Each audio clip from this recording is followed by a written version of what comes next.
जय हिंद दोस्तों, कैसे हैं आप लोग।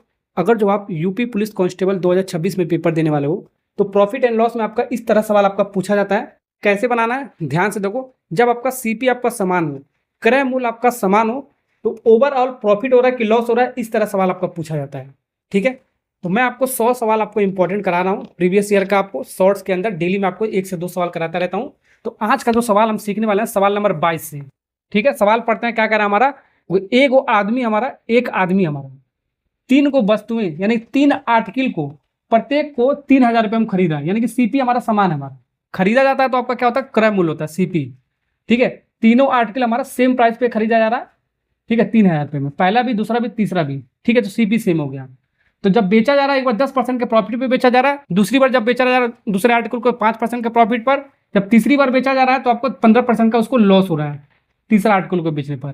तो ये सब करने के बाद ओवरऑल आपका कुल प्रॉफिट हो रहा है कि लॉस हो रहा है, परसेंटेज में ये निकालना है। तो ऐसे वाले सवालों के लिए आपको अप्रोच क्या होने वाला है मैं आपको बताता हूँ एक लाइन में। देखो, तो जब भी आपको ओवरऑल प्रॉफिट एंड लॉस बताना हो और सीपी आपका सेम हो, सीपी आपका क्या हो बाबू, सेम हो।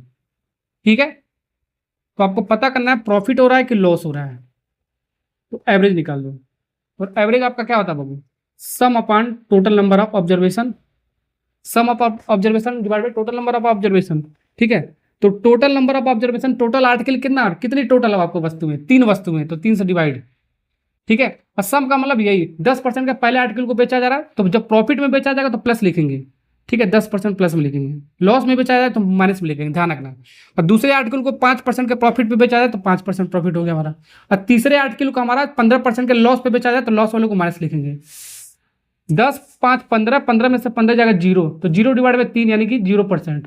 तो 0% का मतलब क्या होगा, ना तो प्रॉफिट हुआ ना तो लॉस हुआ, ना प्रॉफिट हुआ, नो प्रॉफिट नो लॉस।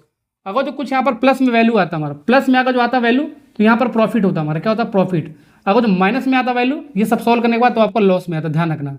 तो प्लस में आएगा तो आपको प्रॉफिट होगा, माइनस में आएगा तो आपको लॉस होगा ओवरऑल आपका। ठीक है, समझ में आएगा। तो ऐसे सवालों का अप्रोच बाबू ऐसे करते हैं।